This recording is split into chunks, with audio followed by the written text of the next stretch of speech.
All right, good morning and welcome to the Rise of Grind Morning Show. Glad you guys could all hang with us this morning. I'm your host, Will. Of course, we're joined by Eric Wintemaki this morning. Just a quick follow-up, little housekeeping. If you guys have landed on this channel for your first time today, well, hopefully you enjoy the show. If you don't subscribe. If you do, hit that button. Please get the likes up this morning right away. We'll get the ads turned off like we do each and every day. One of the only channels that offers that. Ad-free streaming for you guys while you're live. So if you make the live show, no ads. You just got to help the algo and get us up there so we can get to more Lions fans just like you. Today, we're going to be talking about what I call the Magnificent Seven. The Detroit Lions have settled their roster. They have also finished up their practice squad. We have 2 positions left. And the Magnificent Seven, man, this offense, the firepower that we have is incredible. So we're going to talk about that. We're going to talk about some of the other teams in the NFC North and what they've done today. And then Eric has a whole host of things for us to discuss this morning. So without further ado, let's get Eric in right after this. We'll be right back. Yeah, 1 2 1 2. Hey yo, AC. 1 2 1 2. Mic check. Hey, can y'all hear me out there? Hey. Against all odds. Against all odds. Against all odds. Against all odds. Against all odds. Against all odds. Podcast. Shout out to Rockhound Detroit Lions, man. One pride. All right. Good morning, Eric. How are you, buddy? Fantastic. How are you doing this morning? I'm doing good. Let me check the back end audio. If you wouldn't mind, give us your quick 15 of the day to get us rolling. Well, I'm very surprised that Ian Kennelly or Nate Lynn did not make the practice squad, but we do have one spot left open on that practice squad. What are we leaving it for? Another QB, another defensive edge, are we waiting for Zadarius Smith? Are we going to pull off a trade? Are we pulling someone in? Are we signing a free agent? What's going on? Why would we leave that empty spot all the way in through until week 2? I just don't get it. And Brad Holmes likes to do this with these extra spots. So it's going to be a lot of fun today to discuss what we're going to do with these extra 2 spots and what we think might happen. All right. Let me just check this audio real quick in the video. I think I had everything fixed last night. I thought it looked pretty good. Give me just like 5 seconds here to get everything figured out, and we'll be right back.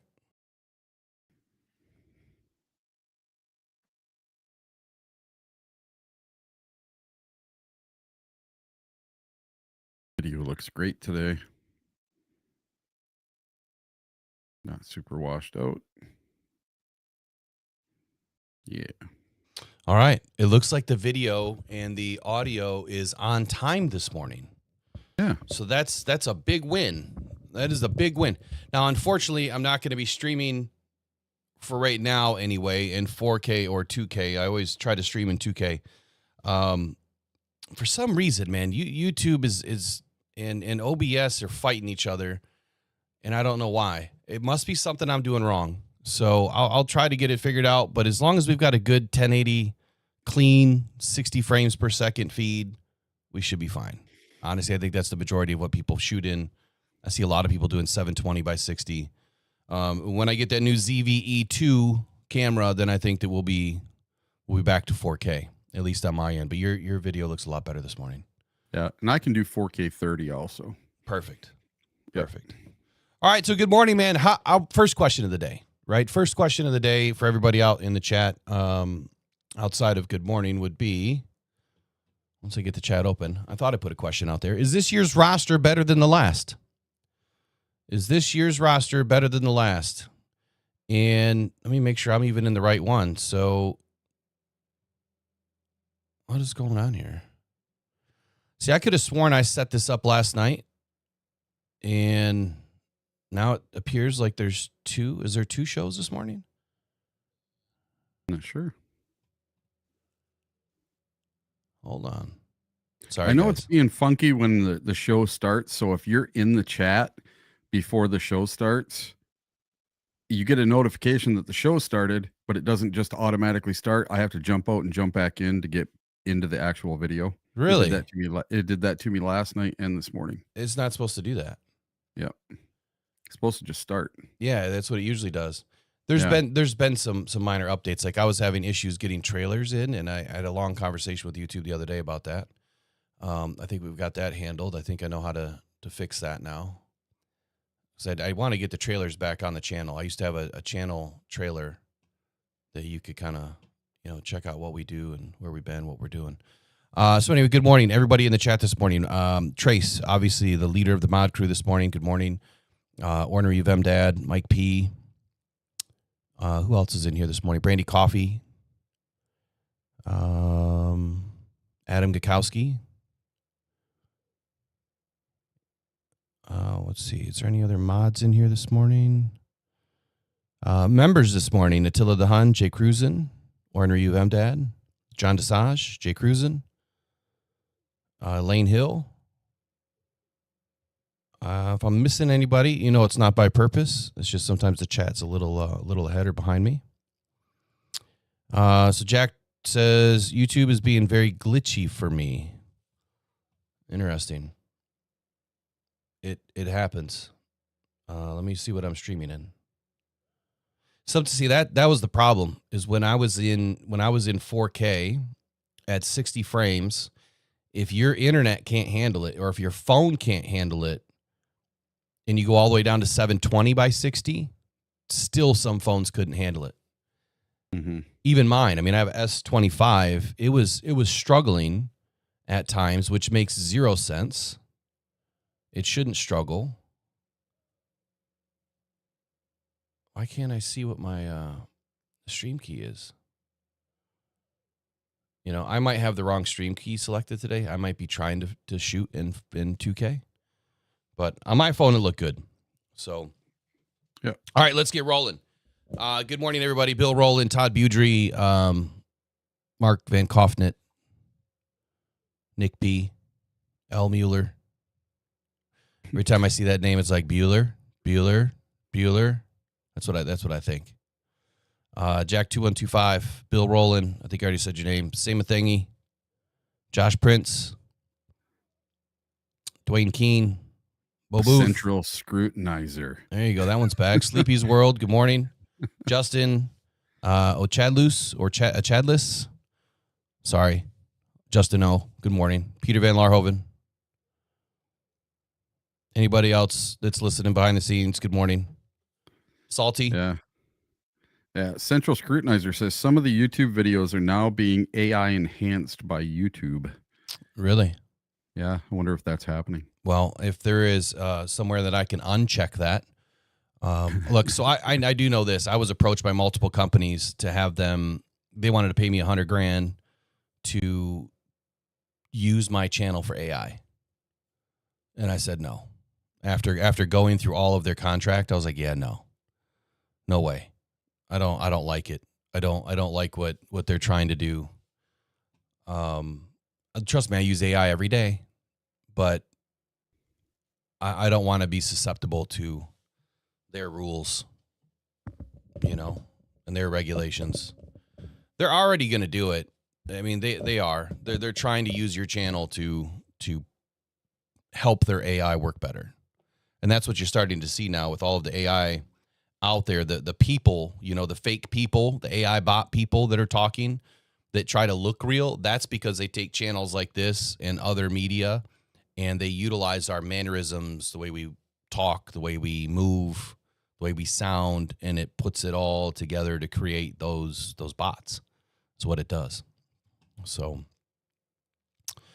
Hassanin Mahdi, good morning, all the way from Egypt, says, good morning, Mr. Will.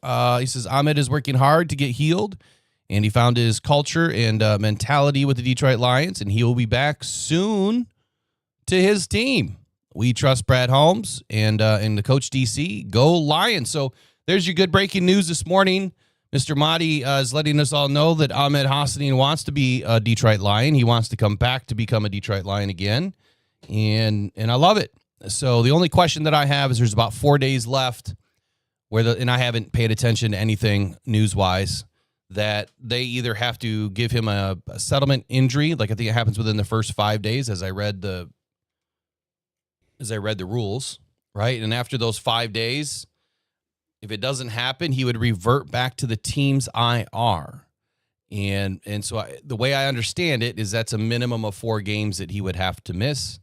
And as far as the settlement agreement goes, we don't know what the inner workings are of the settlement agreement. We don't know the dollar amount. We don't know how many weeks. But let's just say it's a 4-week settlement agreement. He would not be back until week 8 because the Lions could not reapproach him until 3 weeks after the settlement agreement is done, the way I understand the rules, which makes him a free agent for those 3 weeks, which also means if another team were to come in and say, hey, what do the Lions offer? We'll double it. He could take that. He could take that, right? He could take that opportunity. But he did pass the waiver wire, right? So again, the way I understand the rules is he was on waivers for the first 24 hours like everybody else, and he passed the waiver wire, which now he reverts back to the injury settlement and or IR for the Detroit Lions. That's the way I understand it. So thank you for your update this morning, Mr. Mahdi. That's great. Bo Booth says week 9. I don't know where you heard week 9. That would mean that there's a 6-week injury settlement. I have not seen any injury settlement information. Have you yet, Eric? No, I'm looking right now. There's nothing. Bo, did you see some injury settlement information somewhere?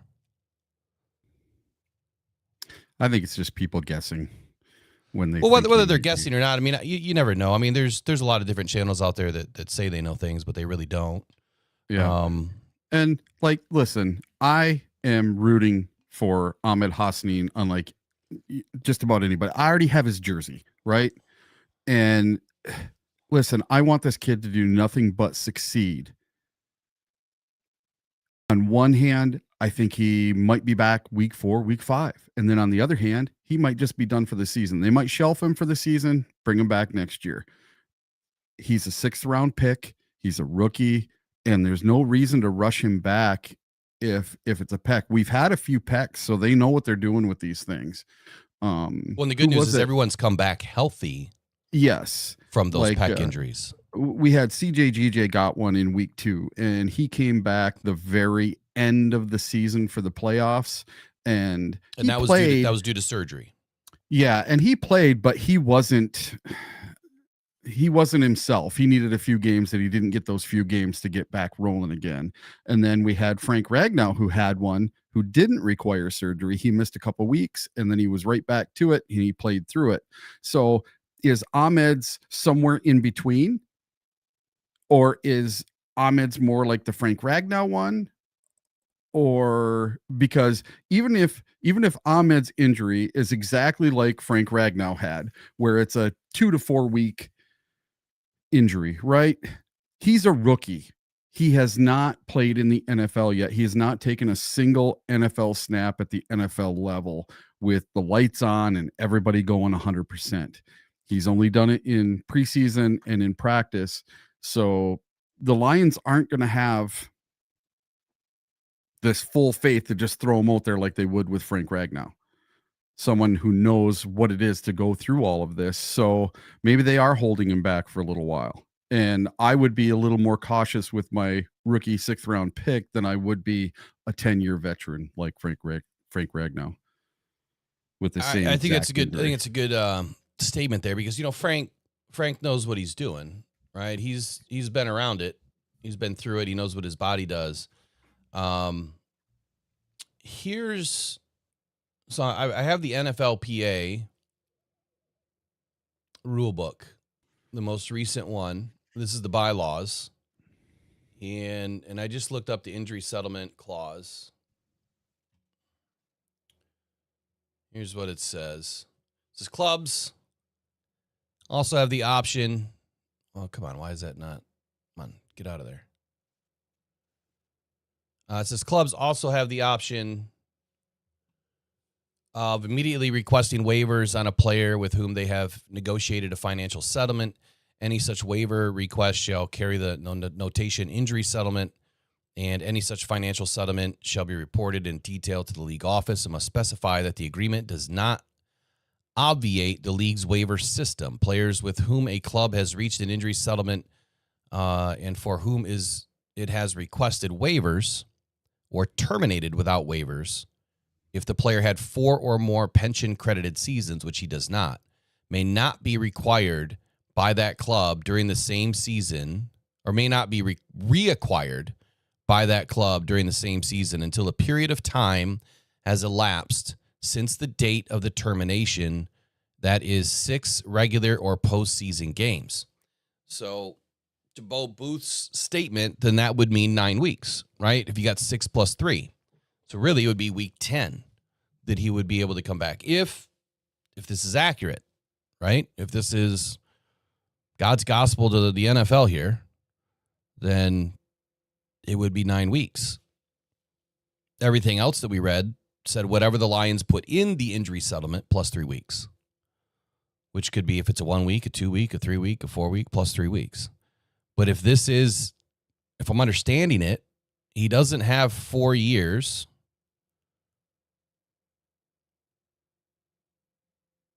I'll read it one more time. Just not obvious to the players. Now he is reverted back to the Lions, correct? So there's the other question. Is he officially part of their roster now? Is he on some list? Hold on here. I think it's going to tell us right here.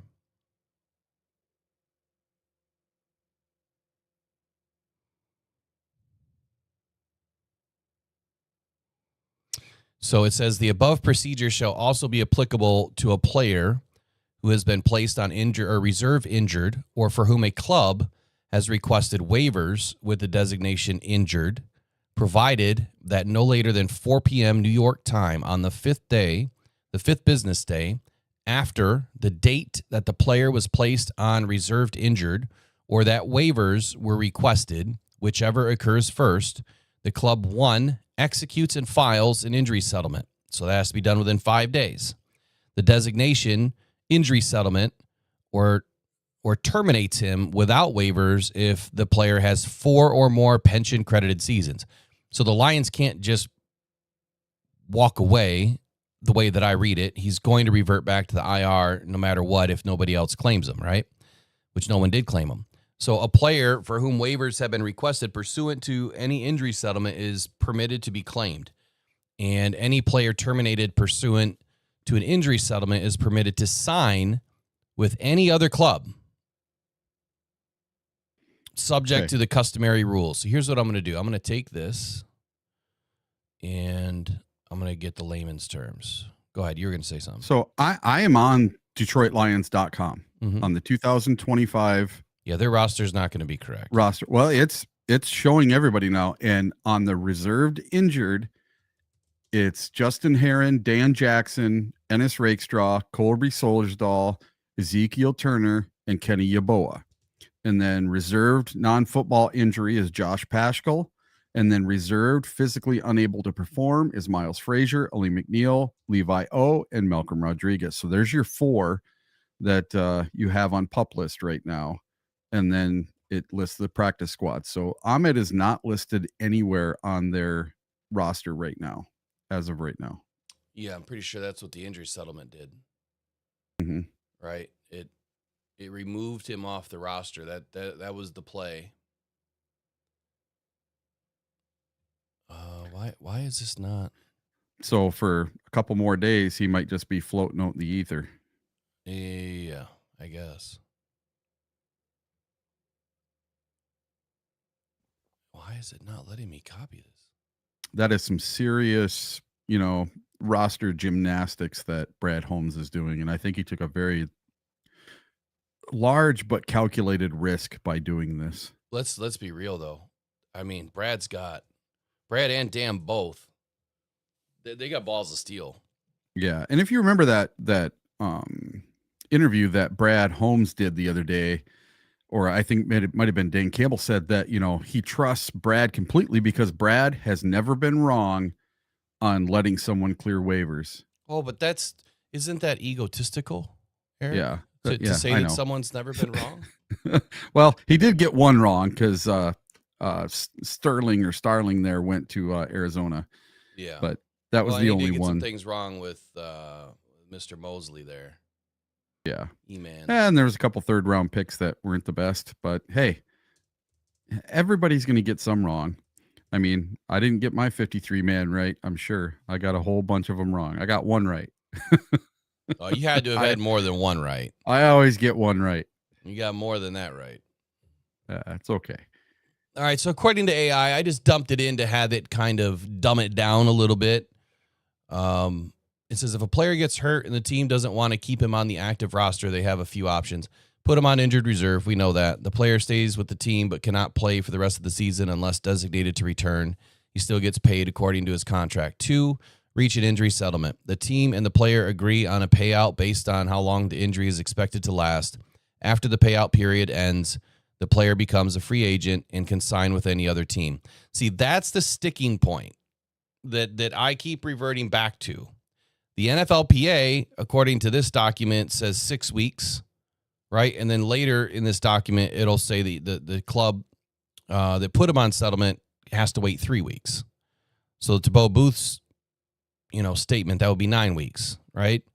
But this keeps saying until the period ends, which to me tells me it could be anything. It could be 12 weeks, right? It could be 4 weeks. It could be 1 week.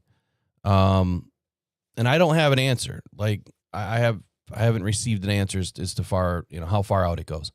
Then it says other teams have a chance to claim him. If no one claims him, he goes back to the original team's IR list unless they reach a settlement. So he wasn't claimed, and now he supposedly goes to the IR list until an injury settlement has been reached. But according to the Lions, prior to cuts, they reached an injury settlement or they designated him with an injury settlement. Now you have the 5 days to work out an injury settlement. Does that make sense? Yeah. Does it sound like I'm making sense? All right, so then the player is free to sign with any other team, but not the original team until a certain number of weeks has passed, which is 3 weeks.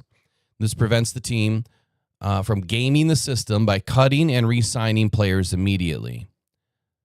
So it sounds like he's going to have to be out for 3 weeks minimum. Well, injury settlement plus 3 weeks. Yeah. Injury settlement plus 3 weeks. But yes, to your point, there has to be at least 1 week in there. So they've already done an injury settlement. They did that. They designated him with the injury settlement. Yeah. They did. Yeah. They did. Well, from what I gathered, they designated him with that injury settlement. They did not work out an injury settlement. But wouldn't they have to do that ahead of time? Like what this says is the injury settlement is done after the waiver. Oh, okay. After the waiver period. So, look, I'm not going to claim to know everything about the NFLPA. These rules, there's so much legal ease in it. It's kind of hard to make heads or tails of it when you haven't gone through it 10 or 12 times. It's new for us. It's something that we have to learn. So let's say that Ahmed is a free agent right now for 3 weeks because the Lions can't touch him for 3 weeks. Okay. Right. Yep. Ahmed, when he answered the phone during the draft and got drafted, he told Dan Campbell he would die for him on the field, correct? Correct. Okay. So this is a kid that is going to do whatever it takes to make this team and to be a soldier and play for Dan Campbell. Oh, so the answer's in the chat right now. Yeah. You see that? What's that? Okay. Now, again, according to Mr. Mahdi. Oh, okay. I see it there. Says no surgery for Ahmed. We knew that. But by goodwill, he'll have a 7-week injury settlement, and then by rule, another 3 weeks, and then he can go back to his team and will not sign to anybody as a free agent. So that's 10 weeks. I mean, that means week 11. I'm going to stick you to that, Mr. Mahdi. Yeah. I'm going to stick you to that. So if we're talking week 11 right now, which at that point, then so there's the question. If it's going to be that long, do you think the Lions would shelve him for the year and just say, hey, just get healthy. We'll see you next year. I don't think that would be a bad thing. I mean, Of course we want to see Ahmed out there. He wants to be out there, I'm sure. I don't think that would necessarily be a bad move. And no, it would not be a failure by Brad Holmes or Dan Campbell or Ahmed. Like, injuries happen. It's part of the game. I just wish it wouldn't have happened in the way that it did. I mean, I thought that the hit on Ahmed, I thought it was a bit blindside. I thought it was block in the back, and it wasn't flagged. I did not get the other angle on the other side to see where that tight end made contact. But when you look at it, it looks like he made contact with the side in the back of Ahmed's shoulder. So technically it would be a block in the back. But that regardless, the dude got injured. So the penalty don't matter, you know? Hey, Will? Yeah, we got Brad live right now. Yep, Brad and Ray. Just to let you know. But I think, just like I was trying to say, is that Ahmed's loyal. So they've explained everything to him prior. He is not going to sign with another team no matter what, because these are the guys that drafted him. These are the guys that believed in him. And he knows that they're trying to do a power move. Dude, I don't care what anybody offers me. I'm going back to you guys. I will do anything for you, coach. I hope so, man. I hope so. I mean, we know that the NFL can be a fickle business, and and these players deserve everything that they get. So we'll see how that cookie crumbles, right? Let me try to get this dialed up while I'm doing this. If there's anything quick, like 2 minutes or less, that you'd like to go through. Oh, sure. Let me get back on the sheet. So the other day, Rob Gronkowski, he made a Super Bowl prediction for the Detroit Lions. The future Hall of Fame tight end, Rob Gronkowski, has officially predicted that the Detroit Lions will win the Super Bowl this season. What do you guys think about that? The guy that did not want to come to Detroit because he thought it was a death sentence. He absolutely refused a trade to come to Detroit. It was in the works, and he refused, and it didn't happen. Yeah, he threatened to retire. Yeah, he was threatening to retire. So he appeared on the Up and Adams show, and he stated he believes the Lions will face the Buffalo Bills in the championship game. He emphasized that a key factor for the Lions' success will be their ability to stay healthy throughout this season. Gronkowski reasoned that in his eyes, the Lions were on track to win it all last year before a wave of injuries derailed their chances. Despite acknowledging how difficult it is to predict a winner, he confidently concluded, "I think the Lions pull it off, and so do I." Yeah, I think so too. Obviously, I think that this is a good opportunity for the Lions this year. Got to stay healthy, man. That's the ticket. You got to stay healthy. That's quite the role reversal, though, for someone who hated the Lions, hated the franchise, wanted nothing to do with us. Now he thinks we're good enough to win the Super Bowl, and he doesn't care about coordinator changes, and he's a former player, right? So that says something right there. All right, let me make sure that you guys are going to have audio in this. I'm going to bring it in, and then we'll get audio rolling as quickly as possible.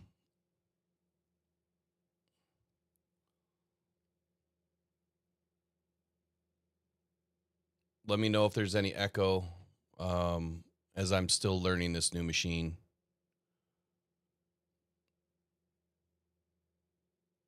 I don't see any desktop audio, so I'm hoping that we don't have any echo. Can you guys still hear me right now? Yes.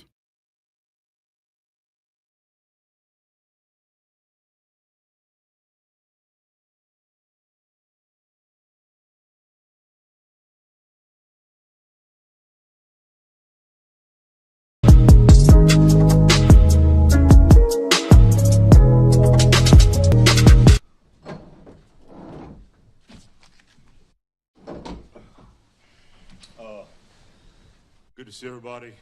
Just want to start out by thanking the players, all their hard work, all their efforts that they put into the camp. I know we always talk about training camp, but they've been preparing for months and months and months to get to this point before we even started. But, look, the end goal always is to make the team. So, obviously, the ones that did make the team, congratulations to them. A lot of respect for everybody, though, and the ones that it's hard to ask players to give you their best, and then when they do give you their best, to tell them that they did not make the team is very hard to do. But ton of respect, much appreciation for all of them.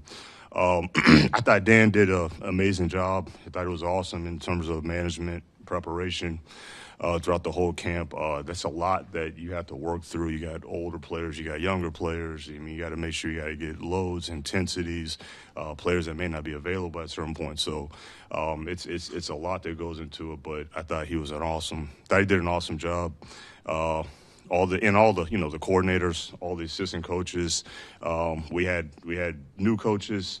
I'm very impressed getting a little bit more up close with them, seeing them work on a daily basis, and then even some older coaches that were in new spots, very, very impressed. So we're in really good hands. I think you saw that. You saw some players that got better, made some jumps.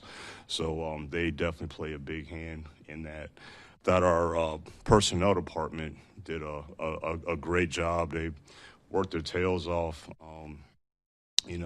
Ray's watched a lot of tape here. It's a preseason tape. It's a lot of players that you're working through. It is a lot of players. And so to even be able to come up with just, a handful of players at the very end, but it was a very organized process.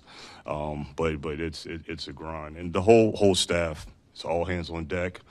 To have a successful camp, when you start getting into joint practices, it's a lot of operations and logistics, and it's a lot that goes into it. So just much appreciation. There's too many people to name, to give things to individually, but I think everybody knows it's all hands on deck. So appreciate it. I'll take any questions. I'm sure you guys have kind of projections on where you expect guys to be on their art. Were there any players that maybe really caught your eye or surprised you with the jumps they took this year? Yeah. I mean, I thought Terrion made a great jump from what he showed. I thought before he unfortunately got injured, I thought Rakestraw was looking great out there. I think it's well known at this point what Jamison Williams has done to this point, but. And then we got some young guys on that offensive line. I think Christian Mahogany, he's made a jump. He's gotten even better from, the optimism that he showed last year. But yeah, it's a number of guys, I think. And I'm just speaking to the young guys. I mean, guys like Jack keeps getting better and better. But it's a number of them that I could rattle off. But yeah, I was impressed with a lot of them. You talked about multiple times this year about how the team's getting so much better that it's kind of hard to keep some of these developmental projects. Does that mean that you might not go for that anymore? And does that put any pressure on some of the guys who are developing now? Ray's laughing because you look. There's something that we talked about. It's not that we won't go for that anymore. I think everyone is case by case, so it's not just every developmental prospect is in a vacuum. But it's just I think where we're at as a roster right now, you're just more cognizant of it. I think there's times and windows to strike here and there, but you're more aware of it as opposed to when we first started. We just had a lot more room for those guys and had a lot more time. So I would never say that we would not take a developmental player, but it just got to be the right situation. With that said, you had two players drafted in 23 in the third round that did not work out. What lessons do you take away from what happened with Hendon Hooker and Broderick Martin? They're not here anymore. Yeah, look, I think, all you can do is put all the work in and feel good when you take the player. Look, I think there's risk involved with every single pick that you do.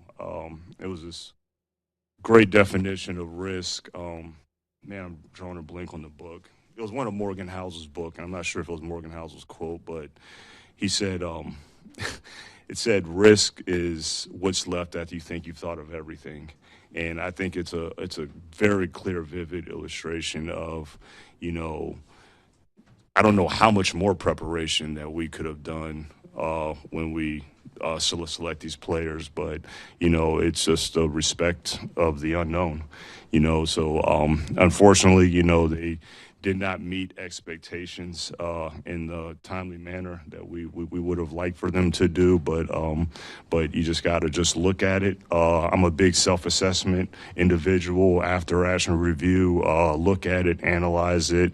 I think we've already identified some areas already.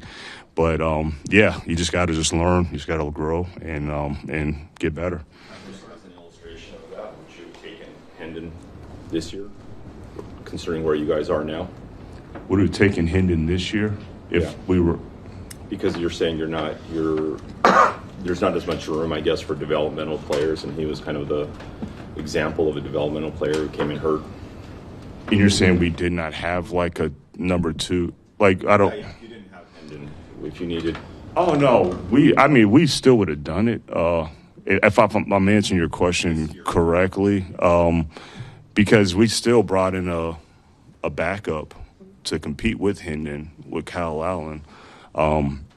So yeah, I can't say that we wouldn't have done it. Again, we felt good about the pick. I don't think we would have done anything from a preparation standpoint to get us confident about selecting him. So, but if I'm hearing your question correctly, yes, we still would have. I've looked at that 1,000 times. Like, look back at it, say, okay, if the player's not meeting expectations, like, okay, would have done different. Now, the hindsight's very easy always, but I've looked at it. I mean, Ray can tell you. I've looked at me and Ray have looked at it and was like, well, what else would we have? And no, there was nothing. That's Hendon, Broderick, whatever the case was. But your specific question about Hendon, there was nothing from a preparation standpoint that would have swayed our decision. Are you comfortable with drafting players who have injury histories coming in? I mean, usually a lot of players have something, but specifically with him.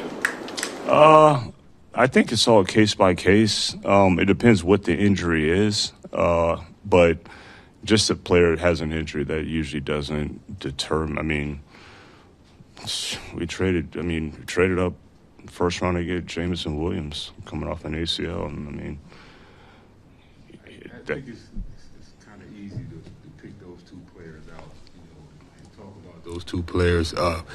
We did a lot of work on both of those guys, and we believe they had the talent to play in this league. And the first thing that come to my mind is the kid. I think about the kid. The kid's, been for the first time in his life, he's been told, you're not good enough. And, how's he doing mentally? How's he doing, Because every time you get a change of scenery, things could go better for a kid. And some kids just need a change of scenery. And, and maybe that's what's going to happen for both of those kids. And but it's easy to pick those two kids out, but those two kids were talented kids, and we did a lot of work on those kids, and wish the best for them first and foremost, and they knew endeavor, Right, you have one open roster spot, just still sort of hanging out there. The Za'Darius thing, is that just about money? Do you feel good at defensive end? Is that why that nothing has worked out with him, and could that still be a possibility to bring him in at some point? You guys know me. Anything's a possibility at any point. I don't know what's going to happen, but the one open roster spot, we just have one open roster spot.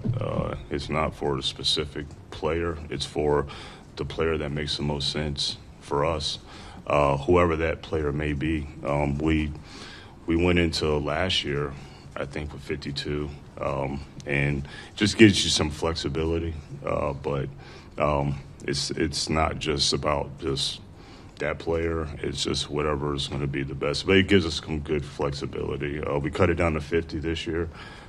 I thought it was awesome. I loved it. I don't think it'll be the last time that you'll see that. Can you explain just that philosophy a little bit of why you give yourself the flexibility, financial, roster-wise, whatever, why that's... Well, first of all, it's the players that make the team make the team.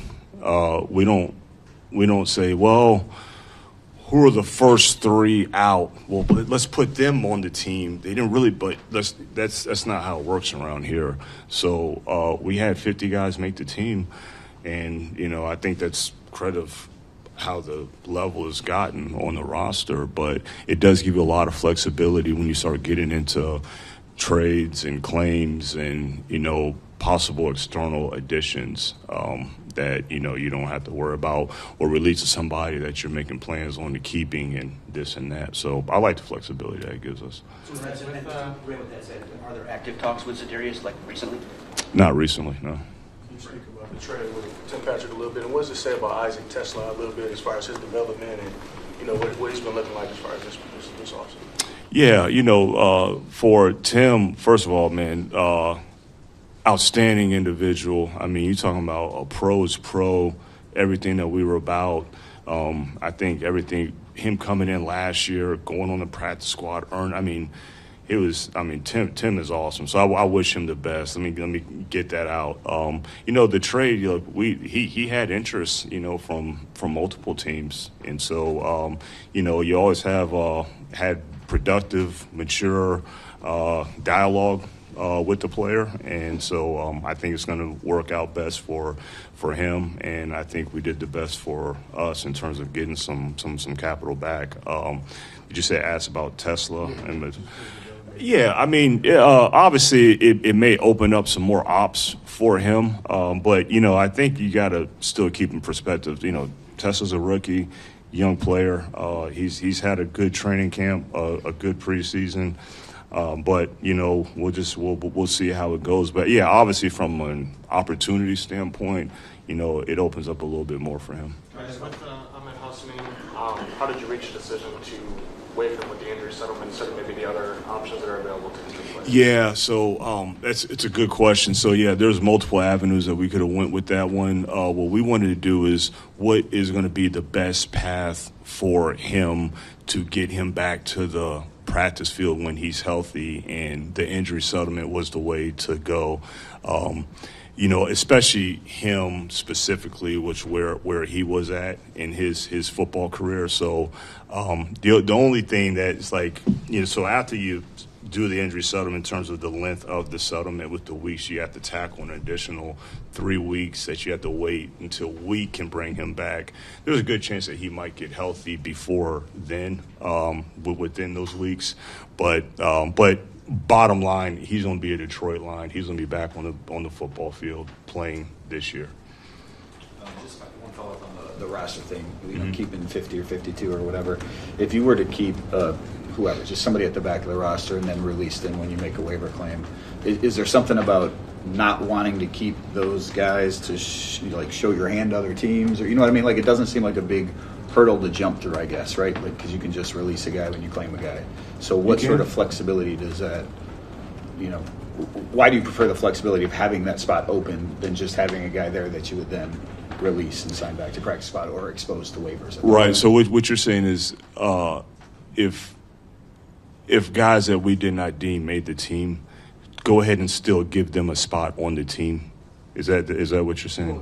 Okay, yeah. I mean, I'm not trying to be. From your best 53 that you had in camp, why not keep your best 53? I guess. And we had 50 make the team. We had 50 make the team. That's it. I mean, I don't know what else you want me to say. I think I explained it. Do you want the 3 first guys out? That was close. Go ahead and give it to. He didn't really, but go ahead and give it because we're only at 50. But because that's what you're saying, right? What? Yeah, I mean. I'm not trying to be I'm not trying to be confrontational, but I feel like you're saying, why would you not do the best 53? Well, if you only had 50 that we deemed as the standards of making it, then you got to look elsewhere, and so that's the approach that we did. But if the guys that you claimed, somebody else claimed them and you didn't get them, then you'd be at 50 or 51 or whatever. You'd ultimately fill those spots, or you may end up filling the spot like you did last year by promoting someone from practice squad, signing them from practice squad right before the game. That'd be an option. Yeah. Is there? I guess my question is, if you're going to eventually fill those 53 spots, why not start with filling those 53 and then release that guy at the end, or expose him to waivers or whatever it may be? Anyways, your best 53 were in camp. Right, but there is a strategic approach behind that as well, and I think that's where you're getting at. Yeah, but yeah, I mean, but that's on top of the fact that it was only 50 guys that made it, from our standards. But yeah, but yeah, I mean, we just had 50 guys, and we looked externally elsewhere. Well, me and Dan look at the roster and say, look, man, we might want to add here, might want to add there, but that player may not be here right now, and that's just where we're at. Dan said that he felt like this was the strongest roster throughout his tenure from top to bottom. Do you agree with that? It's y'all strongest since 2021, or where's your assessment of that? I do. And look, I appreciate, Dan saying that. You always, when the head coach says that, it's a good feeling to have.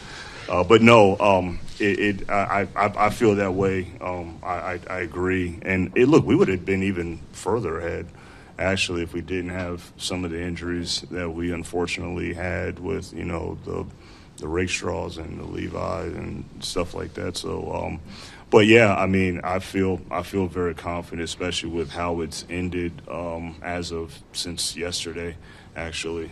So, yeah, it's deep. Again, always say we're always searching. It's never take foot off the gas. You're never gonna. It's not a breath of fresh air, sigh of release. I mean, we might do more stuff today. It's an everyday task, in terms of roster building, but feel really good about where we're at going into what we have.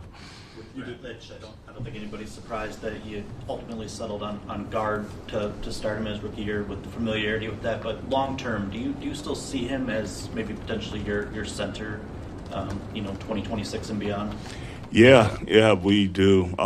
Again, I say that with I don't know what the future is going to bring, but yeah, I mean, I just think we felt good about trying him there, and look, I think he could have handled it if we just could have left him there. But when you start looking at the whole combination of him and Graham and everything, I think that was the best thing for not only the players being put in the best positions, but also for the team. So, because we didn't have any kind of questions. We knew what he was at right guard. We already know that. So we were very confident about that. But we felt confident about the center stuff. And he's shown that he's going to be able to do it. So, it's an argument that the ceiling is even higher there at that position at center. So, we'll see what the future holds, but we feel confident going into it. Right. What was it about Tyler Lacey and Wheat that fire on the waiver wire? Why you want to bring those guys up? Well, I'll speak on those guys. I was going to speak on D linemen. I was going to pass it over to him. But what we like about both of them, they're both good depth players. Lacey's, man, he's a physical run player.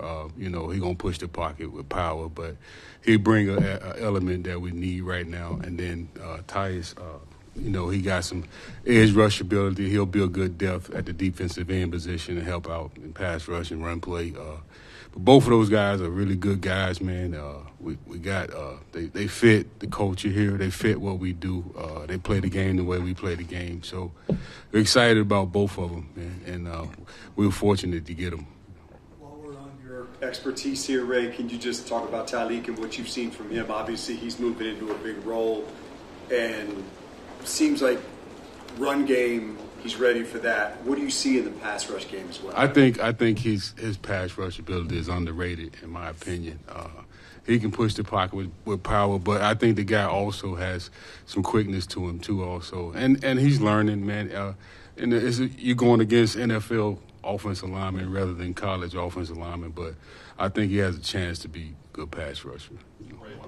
One more for you, Ray. Just you've got an interesting perspective. I'm curious, as you've looked at it over the last 4 years, how have you seen Brad and Dan's relationship grow over the last 4 or 5 years? I always tell people that we're blessed here in Detroit because we have a head coach and a general manager that are always on the same page, And it's like parents, right? Mom and dad. If mom and dad ain't on the same page, the kids gonna try to wiggle their way, right?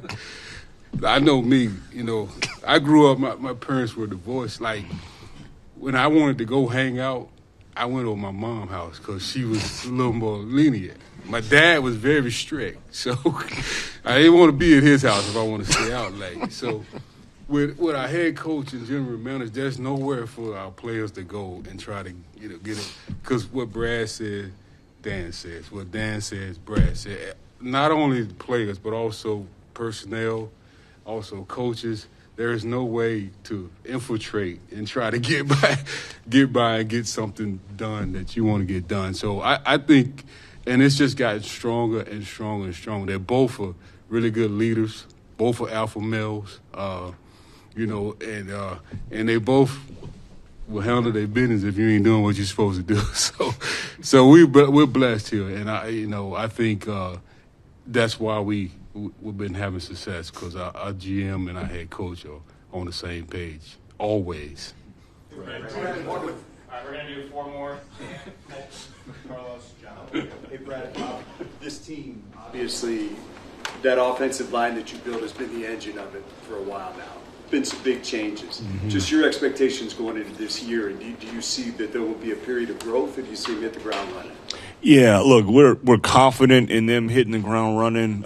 Just not only just with the players and the coaching that they are receiving, but there's some youth along there, and there's going to be some growth moments. But those guys are wide or right, and so they're going to learn, and they are going to grow when those moments come. So whenever that adversity hits, and that's what I think is great about this place, is that's what we talk about the most, is getting them prepared for those moments. So it's going to come, and I think it should come, just because that's how they're going to get better. Questions for both of you, but it seems like handling organizational turnover has been kind of part of the plan from the very beginning. Just wondering how you've seen the organization prepare for that turnover over the years. Yeah, so that's something that we actually do look at quite a bit, and we try to prepare and have succession plans in place for. It's not always widely advertised, but internally, that is something that you have to look at, and because you have to be prepared, especially when you start having success. I think everybody says that, you start having success, everybody's going to pick, but sometimes it might be somebody that you're not expecting that gets picked or poached. That's something that we constantly look at every year, actually, and so you don't have to wait till the collision happens. You want to get in front of it and make sure you have plans in place, and whether that's internally or if it's an external candidate. But I think it's very important, because if you start racing and scrambling and trying to just kind of fix it afterwards, then you may feel great about it at the time, but that you kind of rushed some things, took some shortcuts, and so you might feel it on the back end. Yeah, Brad, just wanted to get your thoughts on Alex Anzalone's contract issue this summer. What were your thoughts on his hold-in and him speaking publicly about his dissatisfaction with his contract? And is it kind of a sign of just, as you guys get better and you're going to have to pay a lot of top-end money to some guys coming up, you're just not going to be able to pay everybody? Yeah, I think that's part of it, is that we do have a lot of players that we're planning and we're trying to keep around, but also understand from Alex's standpoint too. Always said with Alex, he's always been a good player, and he just happened to go through some things early in his career that he peaked a little bit later. And so when you peak a little bit later, then now, but you have all these other things going on, and it's hard to make the forecast sometimes. But I understand where he was coming from. We had productive communication with that, and I'm glad that we could have, we came to a resolution for the immediate.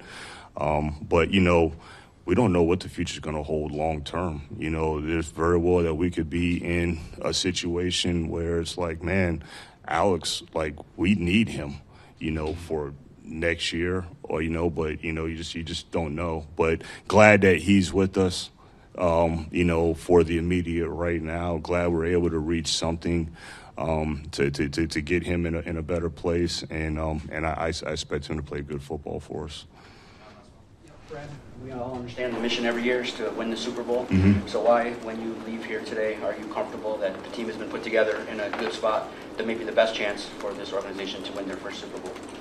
I just think the message and the continuity just has never changed, and I think all the players and the whole organization understands what the mission is, like you said, and what the message is, and is that continue to get better. It's onward. You got to keep putting the work in, and And I do think in terms of from a team standpoint, like I said, I think we're at a point with the roster that that we can compete. I like our depth. I think we have really good skilled players. I think our quarterback's playing at a really, really high level. I know we have a new offensive coordinator, but the defensive coordinator is not a new face.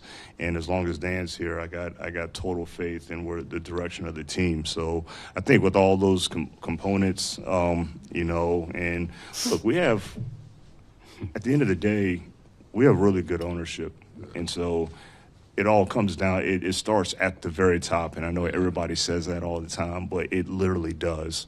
And so we're just led in the right direction from the very top with the support that we have, and it's a pure trickle-down effect. So I feel great with where we're going.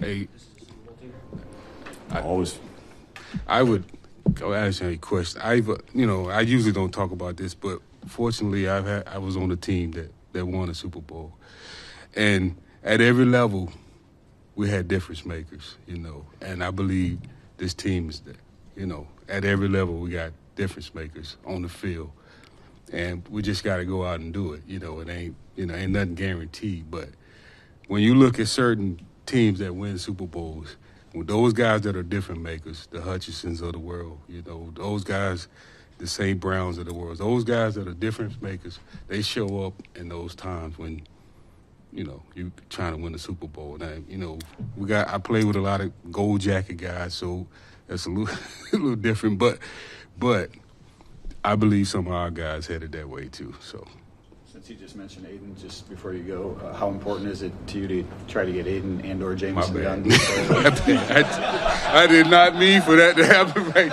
I really did not mean for that to happen. I feel Ray's body language all the time. Say that one more time. How important is it to still try to get those guys, Aiden in particular, maybe Jameson too? Yeah, still, nothing's changed from our end in terms of the importance of getting something done. We have had dialogue that has started. And so we'll just kind of see where it goes. But in terms of the level of importance, yeah, that has not changed. It is very important. Yeah. Thanks, guys. Thank you, Brett. Thanks.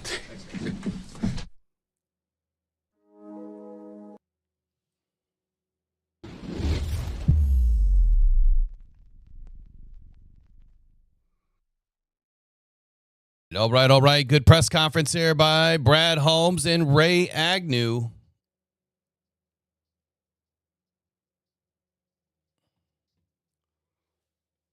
Eric, I thought it was a great conversation, man. I think that they did a wonderful job explaining why and what happened. Let's break it down a little bit. I think we'll start with the most important thing. Man, there's a bunch of SOL in that chat, and I was having some fun. If you guys didn't pay attention, I was up in there. Just trying to bat 1,000 at those dudes. A lot of haters, man. A lot of haters out there.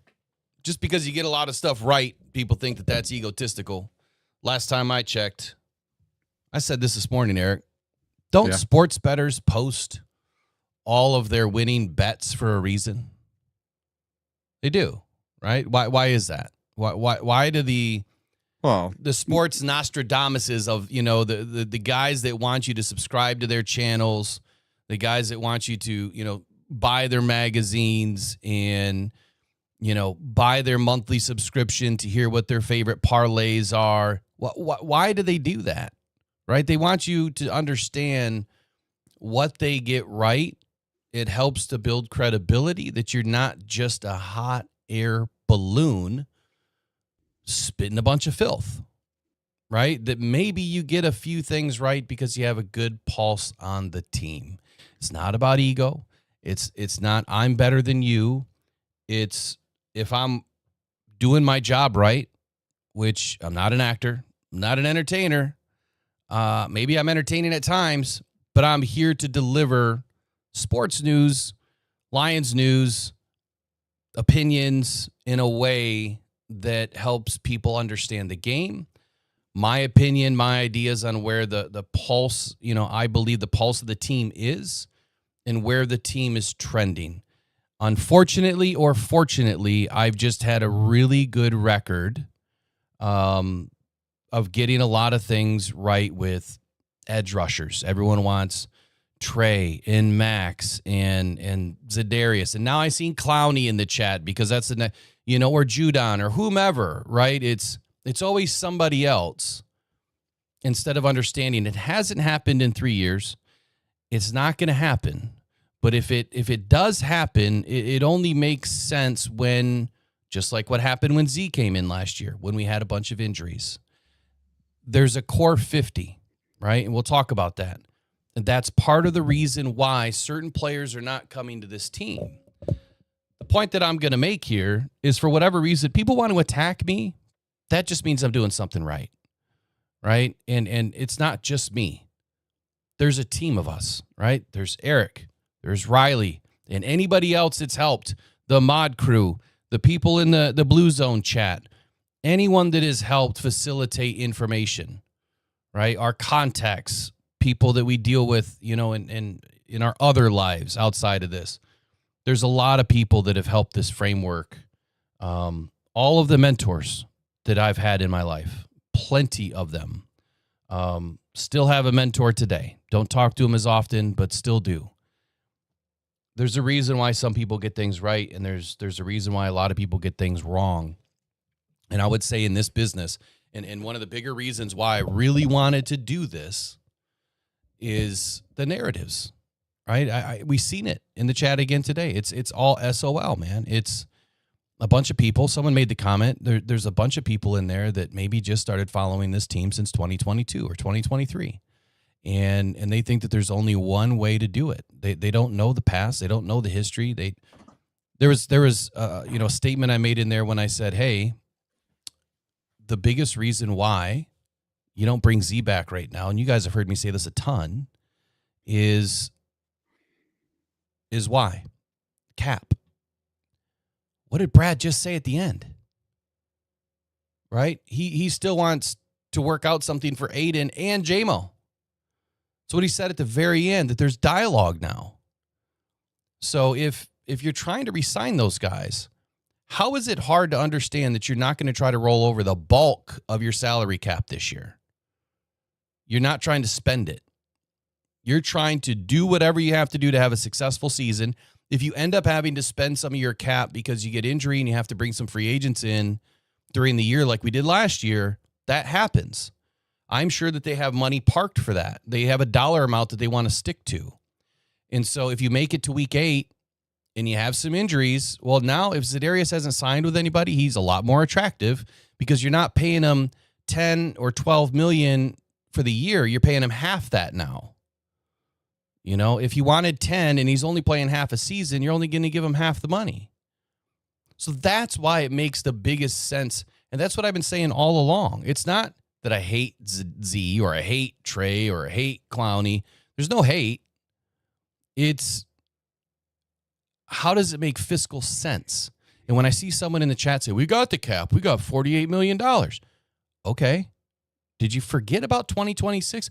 Well, who said he was going to sign him for 2 years? No. You don't get it. 2026, we're already upside down. How can we spend more money if we're already upside down? You can't. You have to get on the right side of zero before the new league year. And if you go sign Z to $10 million right now, you are now $10 million further down the hole. What if Jared Goff doesn't want to renegotiate? Then what? You lose players. That's what happens. So that's what it's all about. It's not about me being better than you. We do this shit. We put our 53 together. We put our practice squads together. We put our win list together. We put the Rocks Locks, which is a segment of me putting out my weekly predictions, just like everybody else does in the league. Have you ever seen, and I'll get off the soapbox, have you ever seen during the season, every analyst out there, Daniel Jeremiah, and all of the people like him that do this for a living, that make big money, right? What do they put out every week? They put out which teams are going to win and by how much. Why do they do that? Why do they do it all year long? Are they all egotistical because they put that out? No. It's part of doing sports. It's part of covering the NFL. So there's no different with me putting it up. The problem is we're in this microcosm of the NFL called the Detroit Lions fan base. And for whatever reason, because you're getting stuff wrong and I happen to be getting stuff right, you want to hate on me for it. Fine. At some point, what happens is people see that, right? They see through that. And they understand if you actually listen to the show, I'm anything but, right? I do all this stuff for free to give back to people, not put it in my pocket, right? I'm trying to do everything to give back. So how do I make this a better program and attract more subscribers, more donors, more members, right? Have more successful raffles?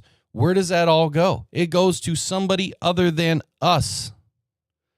That's the difference. I'm not getting paid to do this, right? If anything, I've invested tens of thousands of dollars in equipment and time lost to do this. So that's the difference. I do it from my heart, right? I don't sit and crash out on Brad Holmes and come on, man. But anyway, I've said enough. Go for it. Well, I'll say this. Listen, so I've been really successful off of this in the whole rock, gem, and mineral world. And there is a complete, total Facebook group with thousands of members that are just, the whole premise of it is dedicated to hatred of me. You can't say my name in the group. You can't say YOOPERLITES in the group. You have to call it what they want it to be called. And they do nothing but trash me and post pictures of me that they've taken in secret at things I'm at. And they send their little spies, and they'll have a picture of me with a dildo in my hand instead of a flashlight, or a rainbow dildo coming out of my forehead. And I don't get mad about it.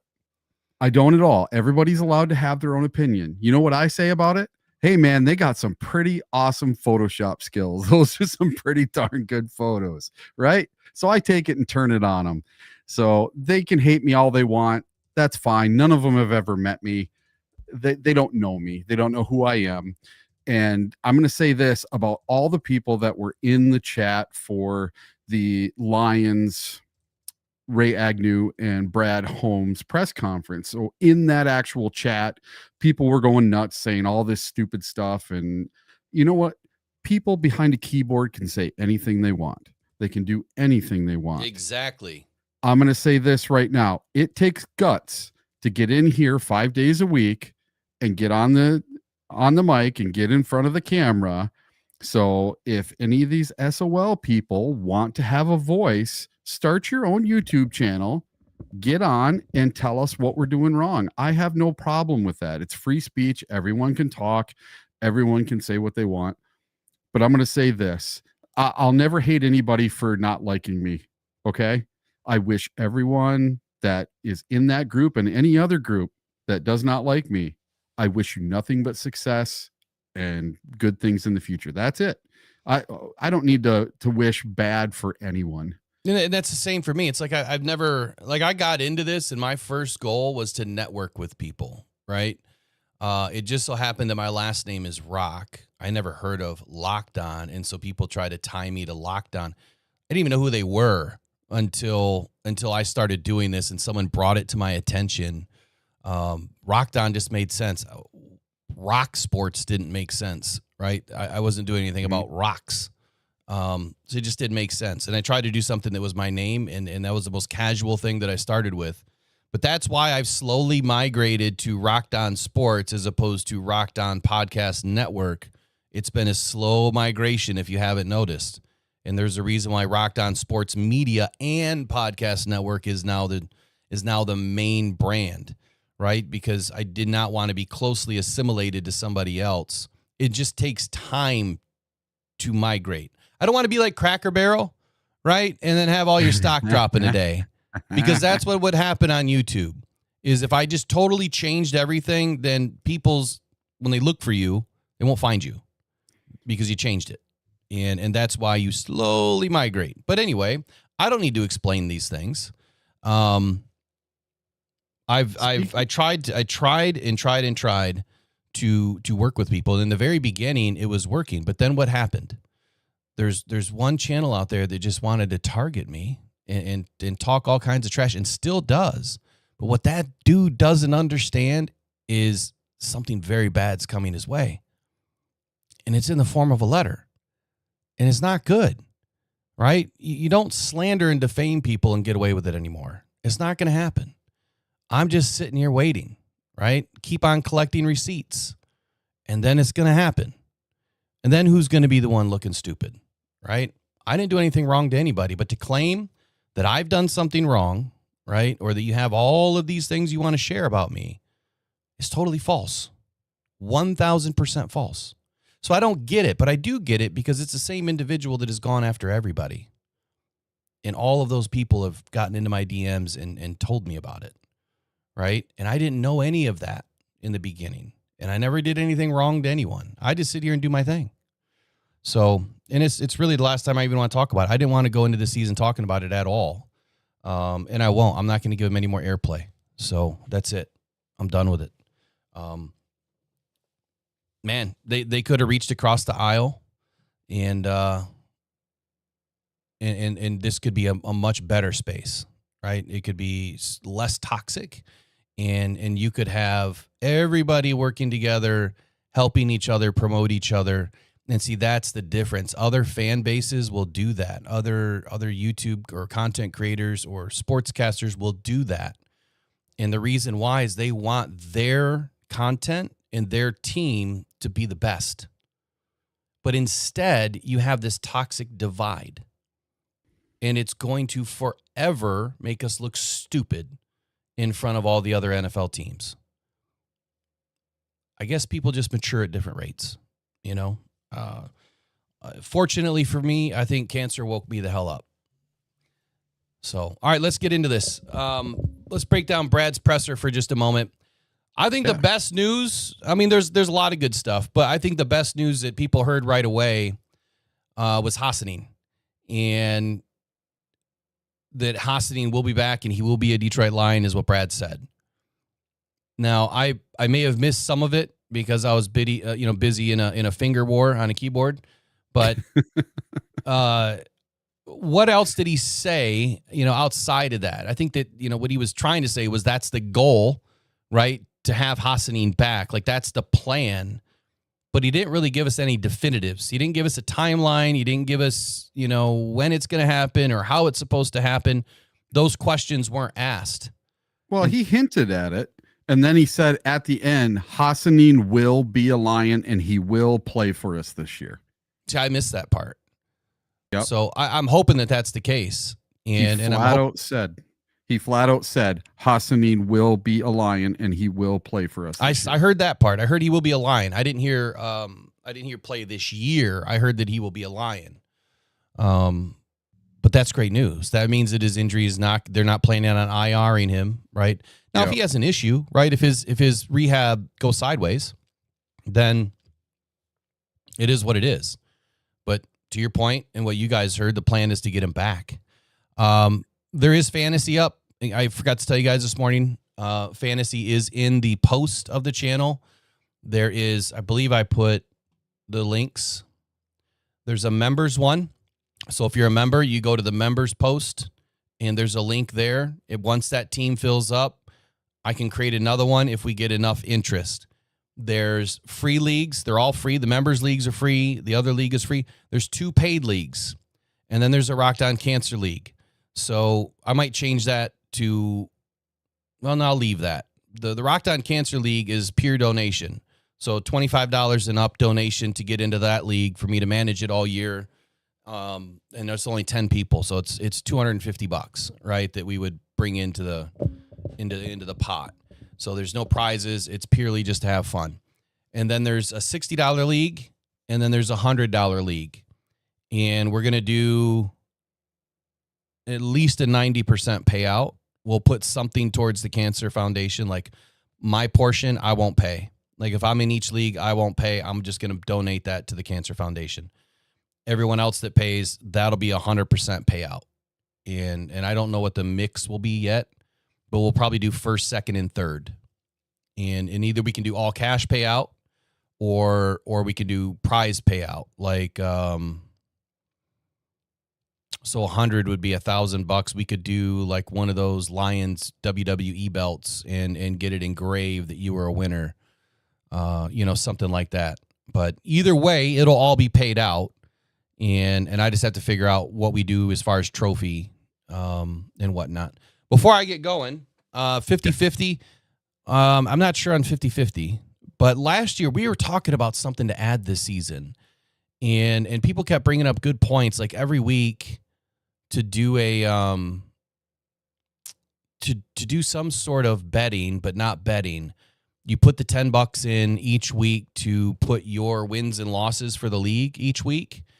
And if you win, obviously you get, a portion of the pot, right? So it's like us versus them, or, everyone kind of against each other. So we'll have to revise that. Someone brought that up. It was a really great idea, and I didn't write it all down. So if you know what I'm talking about, then let me know again. So we got to get it going quick. So, yeah, SOL's not gone, Ray. It's never going to be gone, man. There's some people out there that just, they don't get where this team is going. All right, so no talk about Zadarius Smith, right? What did you hear there? To me, that says Zadarius Smith is not coming back before week 2. And like you said, it says to me that he is not coming back until he's needed. They want to see what they have in Davenport. They want to see what they have in Hutch.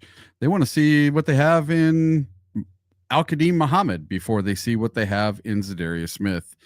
And I think it's a financial thing. And listen, they only had 50 that made their initial team. And they brought in 2 guys. Well, hold on. Before we get to that. Yeah. So on Zadarius. Yeah. Kind of like you just said, which is what I've been saying all along, is look, this one was not hard to figure out, just like Trey wasn't hard to figure out. This stuff is not hard.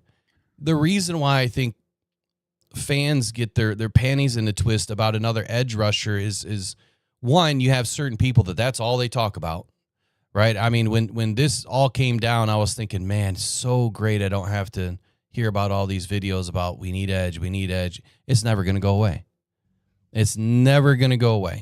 But the reason why he wouldn't be coming back now, I've said it 100 times. I'm going to say it 101. Financial implications. It's not about having $50 million in your cap this year. It's about your upside down next year. And if you have to pay him anywhere between $8 and $12 million to suit up for a full season, that's a big chunk of money. You brought in Davenport for under $2 million, right? I think that his cap hit is like $1.3 million this year. So you're going to ride that out. Z is also a free agent. The reason why this was easy to figure out is because Brad has been telling us for years, but multiple times again this year, he doesn't need to have all of those edge rushers. He feels like he has enough just with Aiden. He didn't think we needed someone on the other side, period.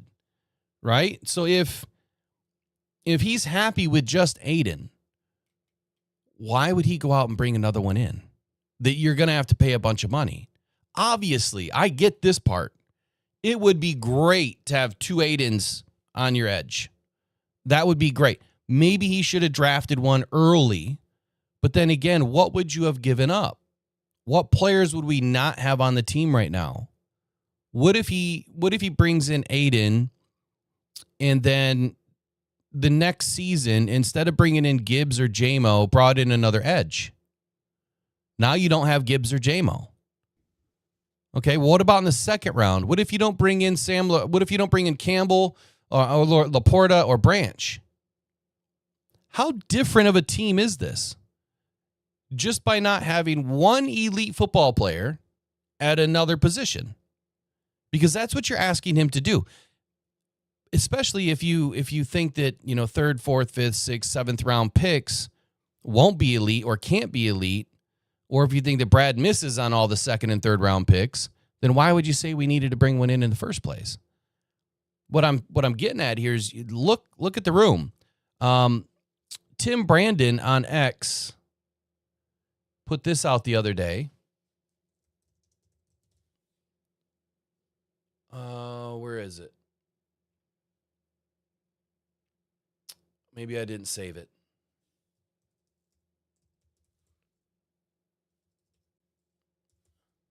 There it is. I gotta search up Timothy. My bad, Tim. Where is it, buddy?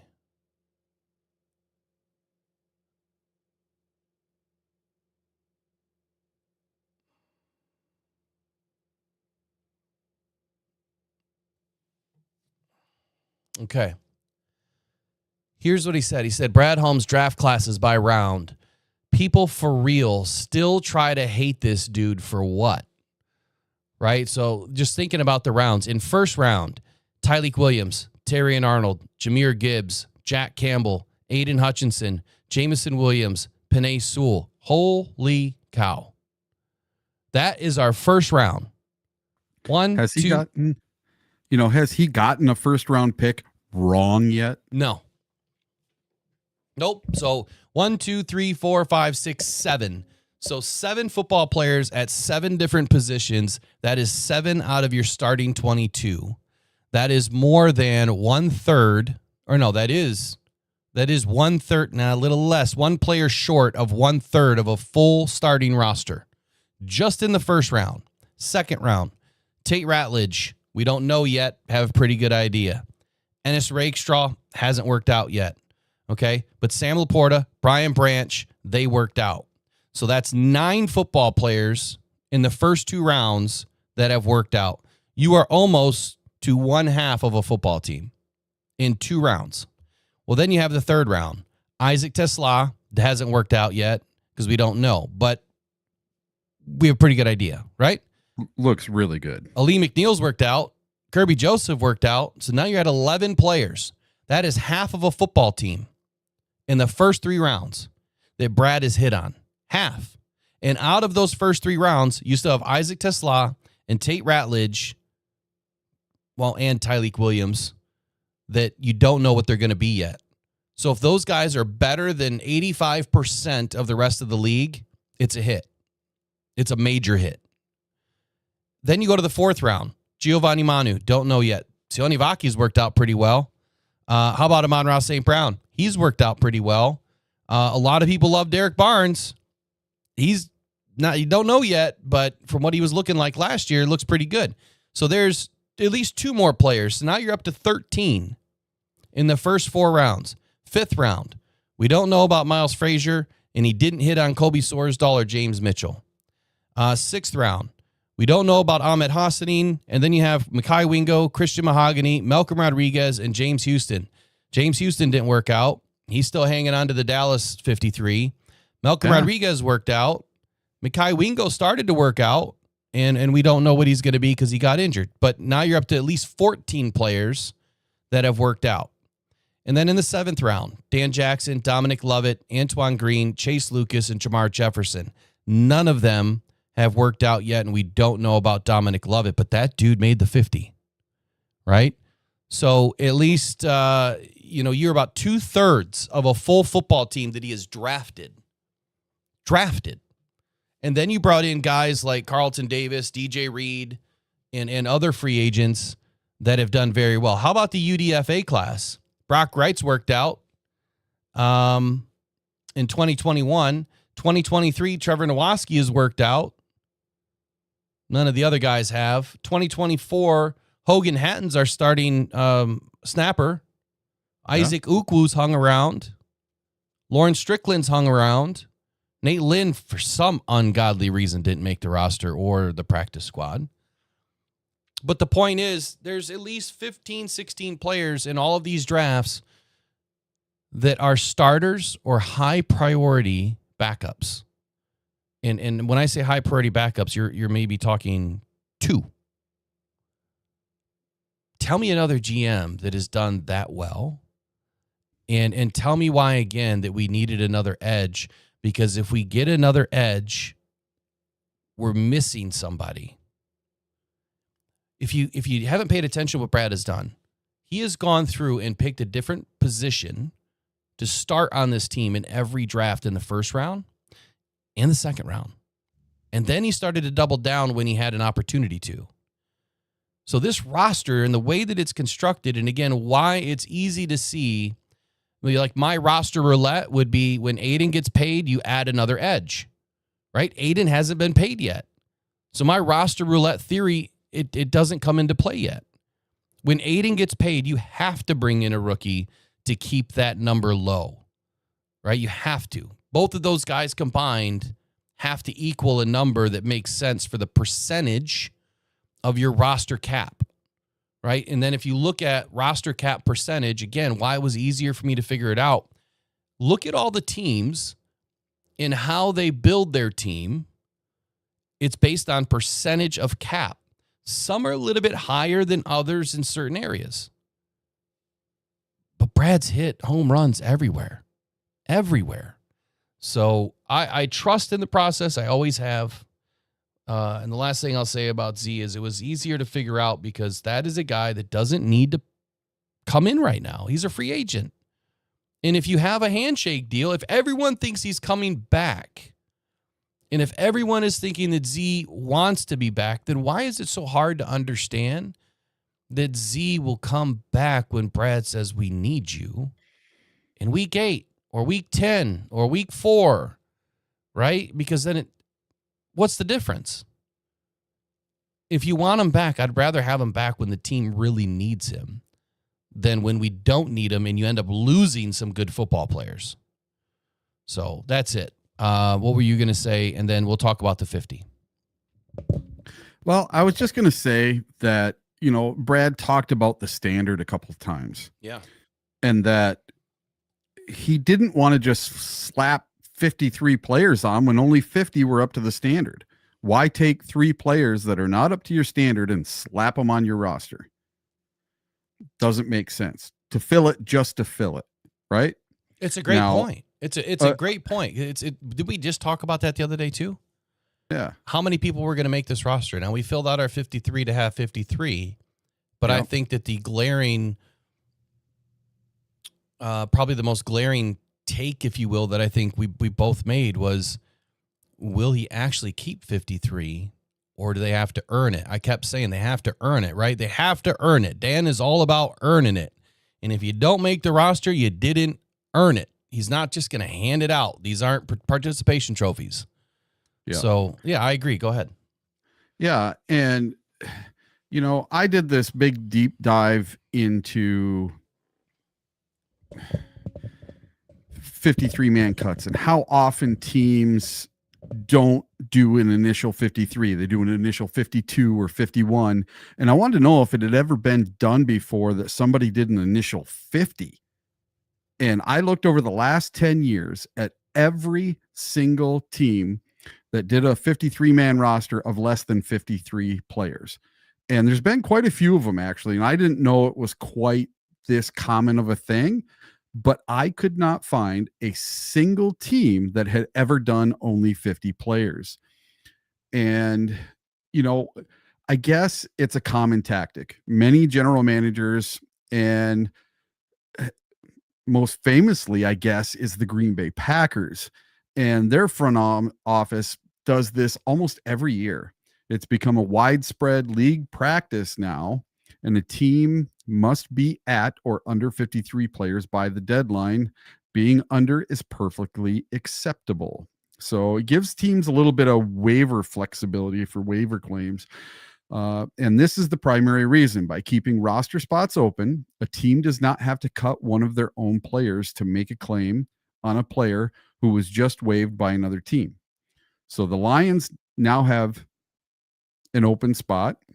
And at the time, they had 3 open spots to add players from the waiver wire without having to immediately expose another one of their own players to waivers. So that's how they picked up Wheat and Lacey. And it gives them some maneuvering in the short term for injured reserve players. And this is another key strategic reason. For players to be eligible to return from injured reserve during the season, they must be on the initial 53-man roster for at least 1 day after the cut-down deadline. The team will often keep an injured player on the initial roster, then place them on short-term IR the next day. Having an extra spot open gives them more flexibility to perform these moves and then re-sign veterans they may have cut with a handshake agreement to bring them back. And that's something Brad likes to do, right? So I looked at like the last 10 years of the teams that have done 52. And one time, the Chicago Bears, the Bengals, the Browns, the Dallas Cowboys, they've all done it one time. All right. And the Detroit Lions, they've done it a couple times.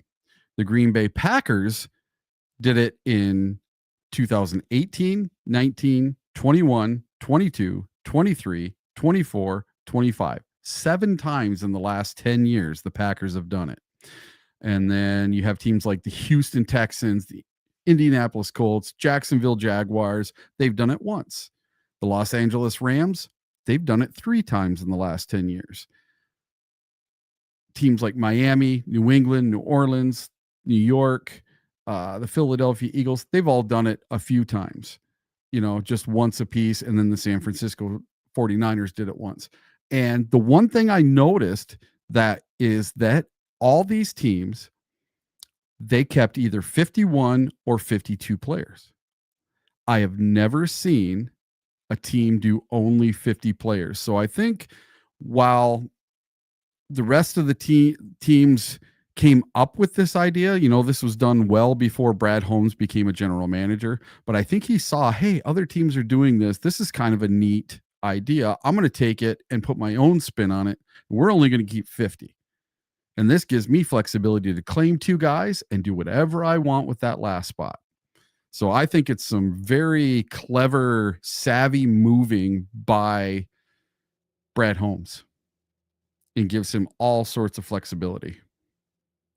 Yeah, I mean, to your point here, I don't know if Brad put his own spin on it, as opposed to like what he said is only 50 guys earn the spot, and I think that's telling. And it's probably going to change again as this team grows. I'm probably going to grow in how I think about the analytics side and what this team is probably going to do next year or present next year, right? Because in preseason, which it's really hard to evaluate these players to a degree in preseason, because you're winning based on skill, right? Or you're playing based on skill, not scheme. You're not putting players out there and scheming up a game. And instead of winning with scheme, which you do in the regular season, you're trying to win based on just what that player can do. And largely, I think it's a lot of one-on-one as opposed to a team metric, if you will, or team dynamic.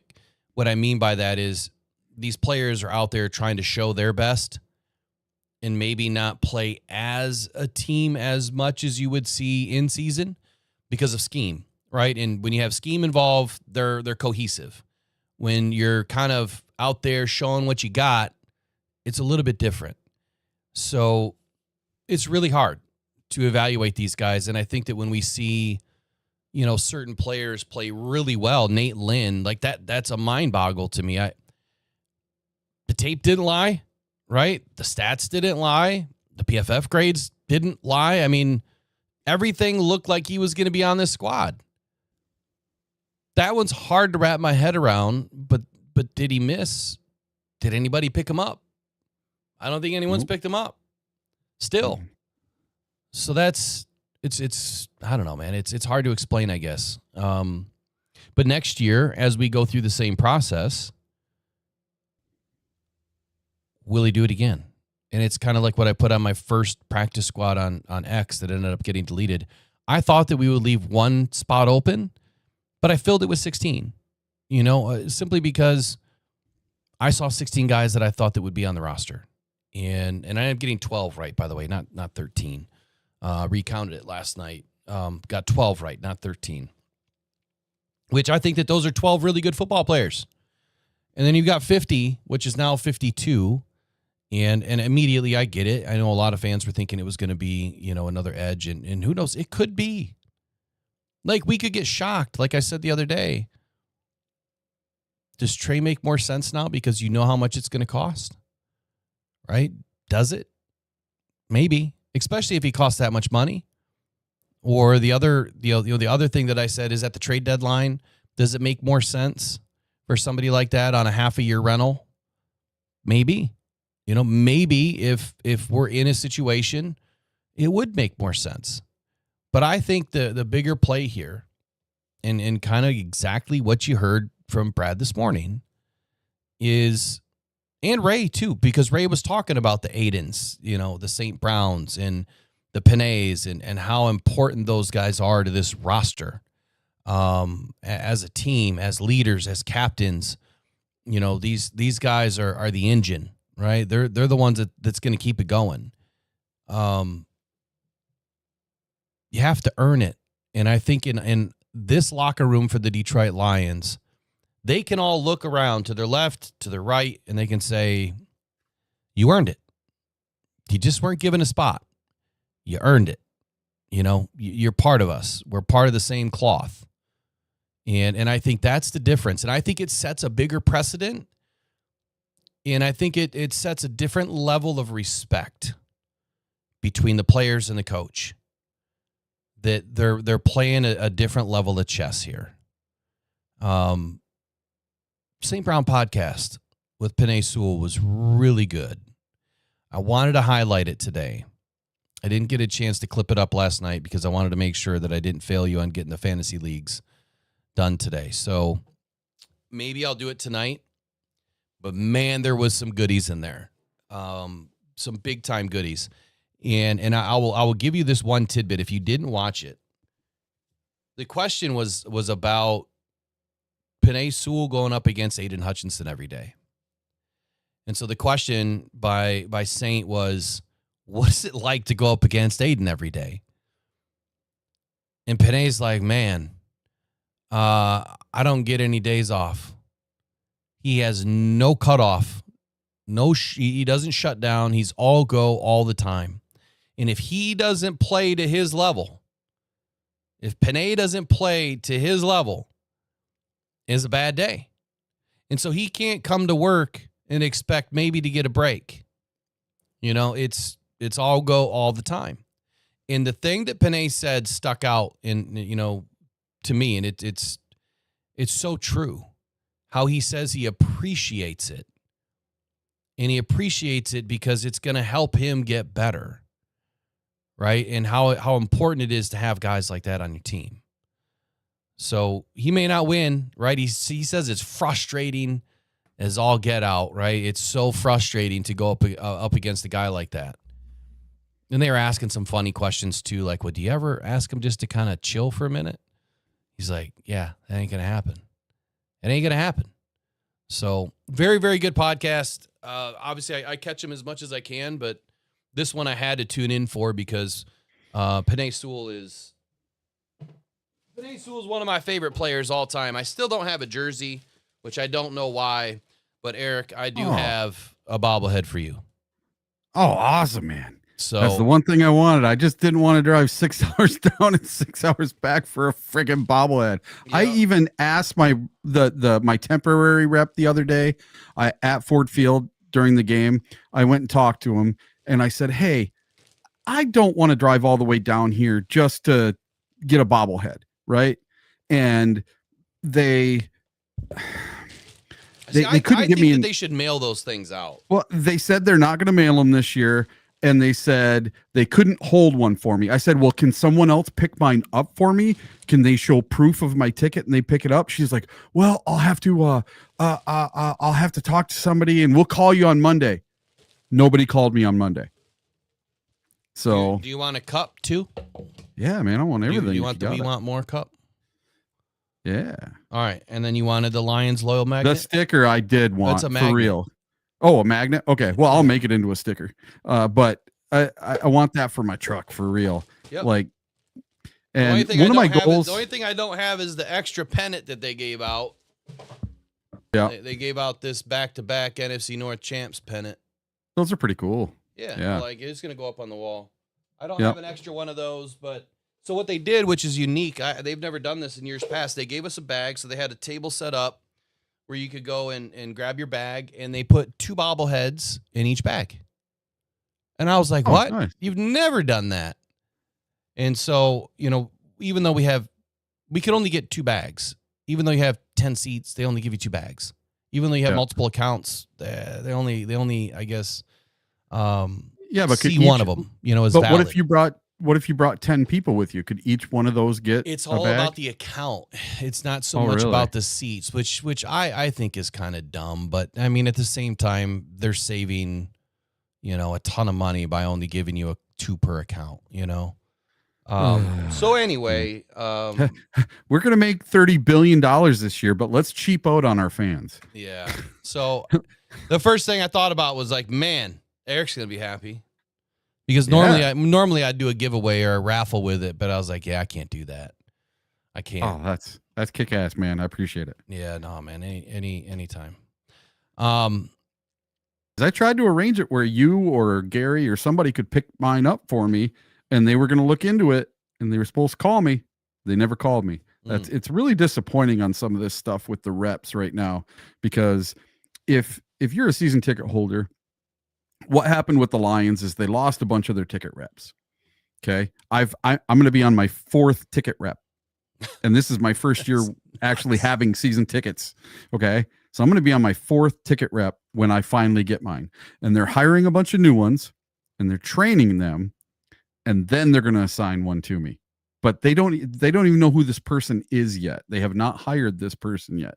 So I have a temporary, and the temporary just does not get back to you because that temporary has thousands of people that they're taking care of. So they're just flooded, and they don't have enough help right now. I don't know what happened, if the Kansas City Chiefs came and took a bunch of our ticket reps or what, or they just don't pay those people enough or treat them well enough. I don't know. I don't know what the story is, but the Detroit Lions do not have enough ticket reps. That's for sure.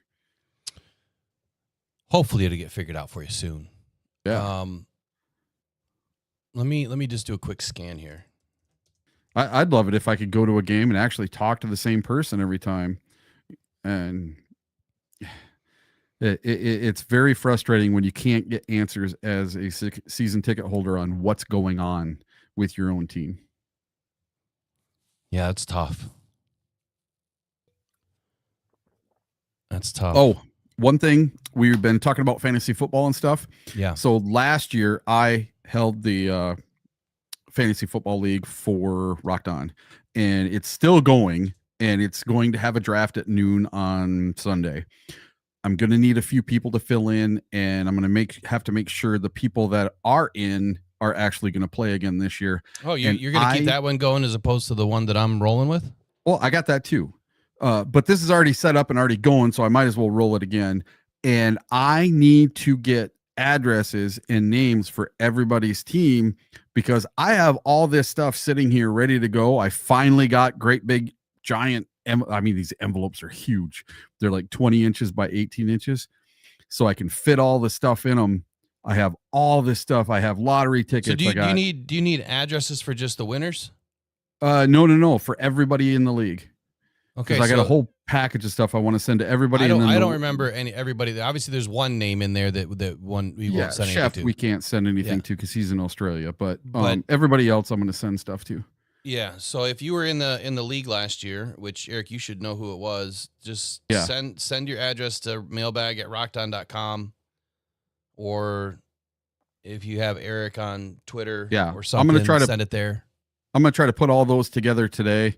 And I got a few addresses. I think I got Michael Garrity and Trace and a couple other ones. But and maybe I'll just pick 10 people. If you also let me know who, I don't remember who played, but if you let me know who, I might have all their addresses in my account. All right, perfect. So I'm just doing a quick scan here on anything that we might have missed. So It's crazy. I still see these Lions trade proposals. Hey, Roxanne Rittman, that's awesome. She says, Eric Dosa Dion on Roundtable predicted the Packers last with a losing record. Dude, I've been saying it all year long. I thought it was going to collapse last year. I think it's going to collapse this year.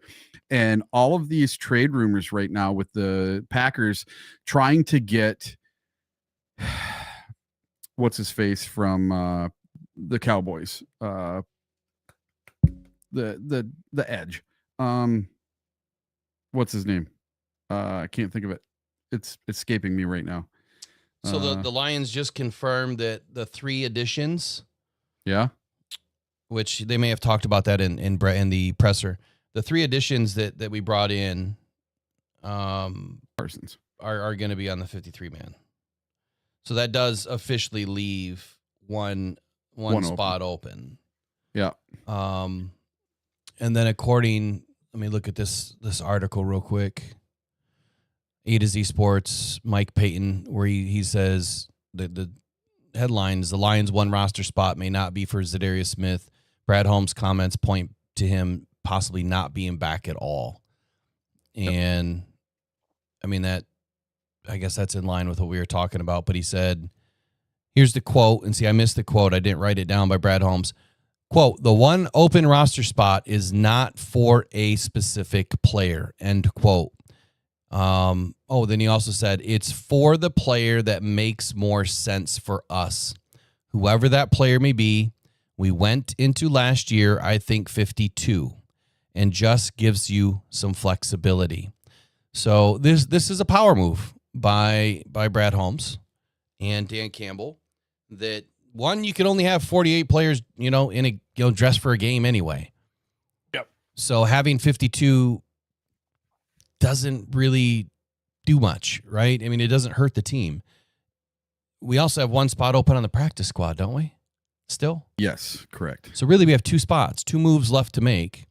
And they're obviously going to be, combing who's available, and they could just leave that stuff open. And where I think it came down is Josh Paschal.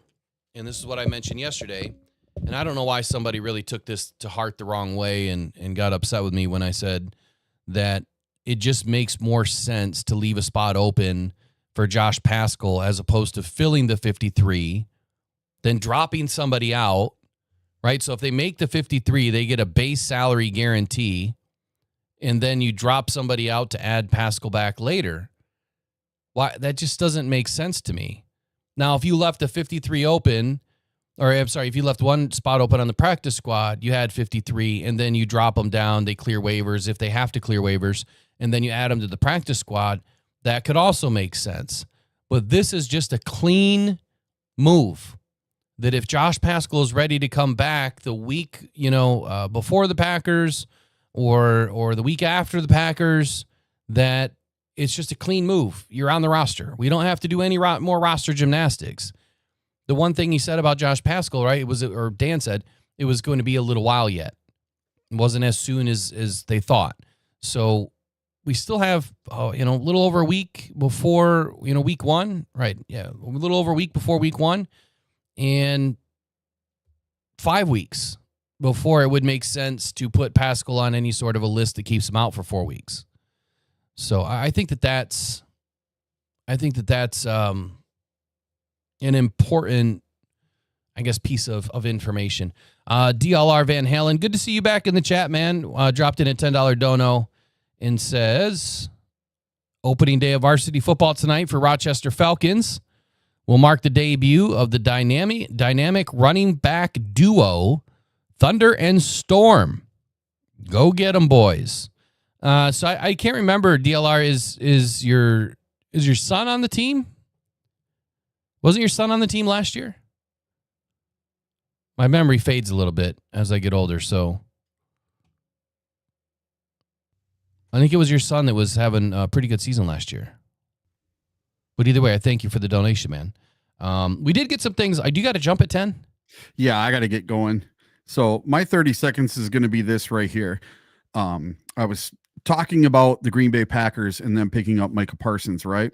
Well, by all accounts, they have offered him a $45.5 million contract per season, 2 first-round picks, a second-round pick, and a fifth-round pick to the Dallas Cowboys.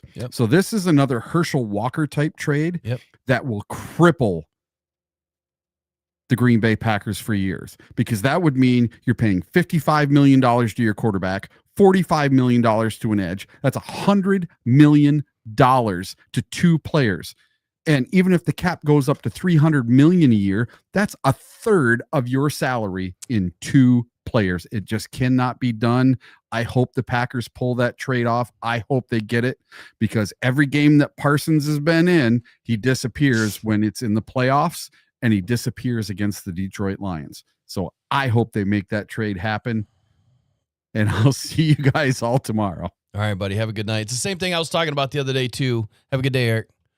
That trade is crazy.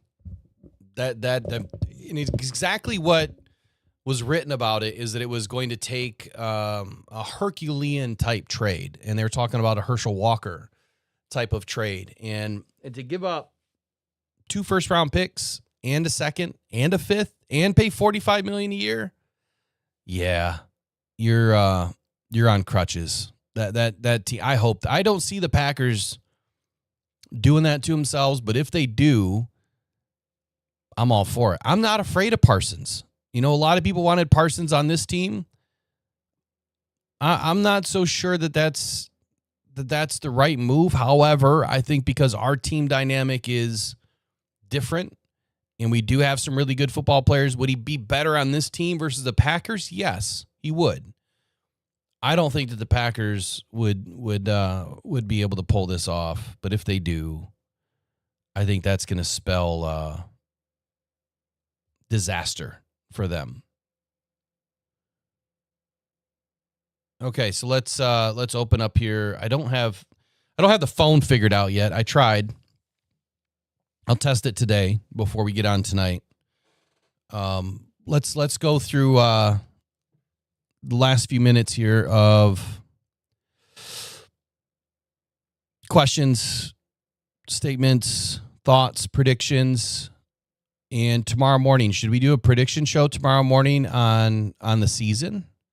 Season's just, a little over a week away. We're almost there. Should we do predictions tomorrow? Now that we have an idea where the roster is, I think that's kind of where we're at. I think that's the next step, is that we need to put out our season projections. I'm going to have to find where I put our previous predictions, the way too early preseason predictions. That might be in a video, or it might be in a live stream that I can probably pull up and find out. I just did a very poor job this year of putting that information into a folder. I failed. I didn't save it. I know. See, I'm human. I make mistakes too.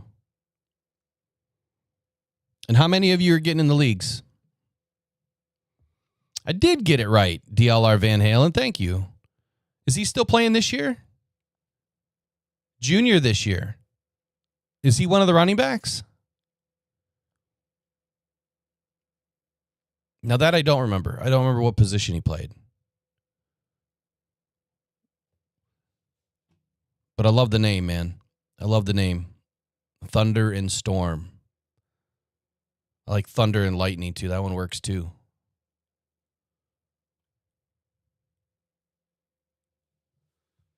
All right, Trace is in the league. Eric will be in the league. I'll be in the league. So that's 3. We need to make sure we have 7 more. Another Will in the chat was in the league. I do know that. I haven't checked to see how many people signed up yet. But should we do prediction show tomorrow? Let's go in here. The Rockhound Sports Free League number 1. Let's see how many members we have. I still don't know how to work this thing. Oh, league is not full. Man, we got 9 to 10 people in. Look at that. Oh, my goodness. Look at these names. We got, Rockhound Sports. That's me, of course. We have Cheese Graters. Mr. Detroit City, Brandy's Brilliant Team. That must be Brandy Coffee. Bobby's Best Team, Sleepy's World, Stain Vision, Ornery U of M Dad, YOOPERLITES Rock, and Team 10. So Team 10 is not set up. We need another team in the first free one. Robbie ones, I do have some cash leagues. We have 2 pay leagues. We have a $60 and $100 season league. They're not very much, and they're going to be at least 90% payout. And we're only going to pay out probably the top 2 spots. So just first place and runner up. And that'll probably be the goal. And if you want to get into those leagues, you have to DM me either on Twitter at Will Rock Jr. or the mailbag at rockdown.com. I'll be able to catch it there. Obviously, in the subject line, put paid league and then write me a little note. No love letters, please. Just kidding. And then I'll get you set up. The goal is to draft this weekend. So on Sunday, we have a noon and a 1 o'clock draft. And then for the paid leagues, we're going to have to organize it so that everybody can get in it. We'll agree on a date. I mean, we still have a week. We don't have, when's the first game? It's like the first game is on September 4th, so we have to be done by Wednesday. We can't be done. We can't go past Wednesday. So by Wednesday, we need to lock in. So let me know. Post it in Voxer. I can do that. Not a problem.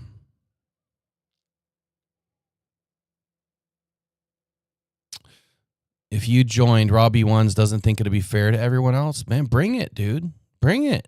Come on. Bring it. We ain't scared. I used to play like 10 leagues a year. And then I kind of got out of it for the last 5 years. I tinkered last year. But this year, I'm going all out. So no one's winning. Just saying. No, I'll probably lose, but it's all right. It's all about how lucky you get. Now I'm thinking we'll do the snake draft, or maybe not. Is snake where you pick 12 and 1 or 10 and 1 together? Because I was the bottom last year. I got 12 and 1, and that is the worst spot to pick. Yeah, you get 2 back to back, but I kept getting the worst picks. I'd rather just pick, and just have it restart 1 to 10, 1 to 10, 1 to 10, 1 to 10. You just kind of keep going around in a circle instead of doing a snake. Yeah, the 12 or 14 team league.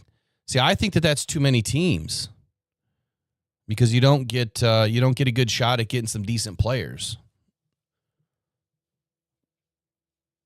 And ESPN started out with a standard of 10, so that's why I went with that too. Man, if you had Barkley last year, that's nuts. All right, I don't really see anything else to touch on. I think we've covered pretty much everything. Today is Thursday, right? Today's Thursday. Where's my calendar?